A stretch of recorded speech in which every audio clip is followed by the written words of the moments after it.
Why did Lotta Hogg think I'd been in institutions, though?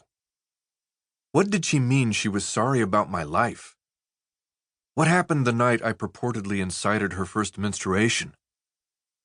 What was this book that she'd mentioned I'd written? And why did I twice refuse to show off Kablanki? These questions and others need answering, reader.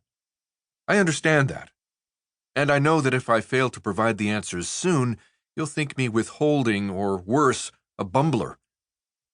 I worry you might even be starting to think those things already, and maybe you'd be right to. But before you pass judgment, please allow me to mount a brief defense, after which I'll address all those questions one by one. To begin with, I have been diagnosed since childhood with psychotic disorder not otherwise specified.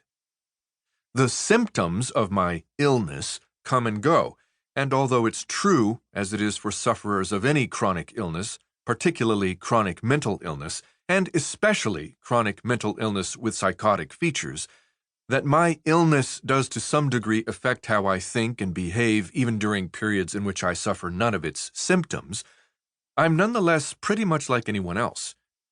Or as the self-empowerment salesman would have me phrase it, I'm not a disease, but a human being. If I'd prefaced this memoir with anything resembling, my name is Belt Magnet, and sometimes I'm psychotic, at least that's what they say, then, even had the rest of the text remained the same, you would have spent the previous pages reading not about a recently young American writer and one-time semi-intimate of Johnny John Boat Palmore Jason on a quest for cigarette money in 2013, but rather about a disturbed man. You wouldn't have been able to help but to do so. Please understand, that's not a hostile accusation. I'd do just the same. Show me, for instance, a blank-faced man atop some bleachers who's watching a bunch of kids play baseball, and I figure he's on fatherly Little League duty, tired and bored. If before, while, or immediately after showing me that man, though, you tell me he was sexually molested as a child, I'm no longer thinking he's tired and bored. I'm thinking maybe he has suspicions about one of the coaches and he's keeping a close eye out to protect his son. Or maybe he doesn't have a son, and he's picking a victim from among the players. Or he's picking a victim and does have a son, or fighting the urge to pick a victim. Or maybe while knowing what others watching might imagine him thinking if they were to learn he'd been molested as a child, he's bittersweetly appreciating that, despite what he suffered, he has no desire to harm any of the boys who are out on that field, or any children anywhere else for that matter. Whatever it is that I think he's thinking, though, I assume it concerns his having been molested, regardless of the fact that he's been alive for decades and spent 99.99+% of those decades' moments not getting molested. But show me this blank-faced guy in the bleachers, then show me him taking his son out for ice cream, struggling at a job interview, fighting with his wife, visiting an oncologist, dancing with his wife, then drinking with a friend he's known since childhood who keeps telling him everything will be okay, and only then tell me he was molested as a boy.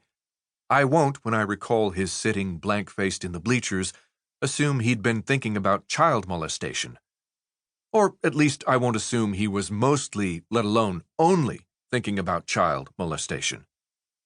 Nor do I imagine that you would either. In light of all that, and considering that I wasn't suffering any symptoms of my illness during any of the scenes I've so far described, not to mention that I've never been entirely convinced my symptoms even indicate an illness, as I'm pretty sure you've gathered by way of all the scare quotes, which, from this point forward, I'll happily dispense with, I thought it would actually be more straightforward to begin this memoir, again, a book about me, not my illness, without pushing my diagnosis in your face. Obviously, I still feel that way. And as you'll see momentarily, I'd pretty much have to push my diagnosis in your face to sufficiently answer any of the aforementioned questions. But it was not my intention to trick you, reader, into thinking of me as a human being, and I can only hope you'll accept my assurances that no further surprises of this nature lie in store for you.